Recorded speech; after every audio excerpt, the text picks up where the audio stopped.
Петропавл қаласы ішкі істер басқармасы бірінші полиция бөлімінің нөмір 12 учаскелік полиция пунктінде азаматтарды қабылдау өткізілді. Азаматтарды жеке мәселелермен Солтүстік Қазақстан облысы ішкі істер департаментінің басшысы полиция генерал-майоры Берік Біләлов қабылдады. Өңіріміздің бас полицейінің қабылдауына 8 адам жазылған. Олардың әрқайсысы өз мәселелерінің шешілуіне жәрдем сұрай келгендер. Нөмір 9 орта мектептің ұстаздары мектепте осыған дейін қызмет атқарып келген ата-аналар мен оқушыларды жақсы білетін кәмелетке толмағандардың істері жөніндегі инспекторды оқу орнына қайтаруды сұрай келіпті. Алдағы уақытта инспекторды ауыстырмау туралы тілектерін білдіріп, сол орында қалдыруды өтінді. Сондай-ақ патрульдеу жүргізетін жасақтардың тәуліктің қараңғы кезінде мектеп аумағымен өтулерін сұрауда. Хотелось бы, чтобы маршрут, который в маршрут патруля входил обход территории микроучастка.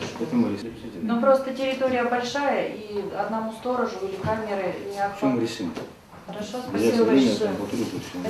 Солтүстік Қазақстан облысы ішкі істер басшысының қабылдауында жыл басынан бері 250-ден астам адам болған. Өтініштердің негізгі бөлігін қылмыстық істер тергеу, қылмыстарды ашу және кадр мәселелерімен байланысты. Сонымен қатар жыл басынан бері полиция генерал-майоры Берік Біләлов және оның жеке блогына солтүстік қазақстандықтардан 2000-нан аса өтініш келіп түскен.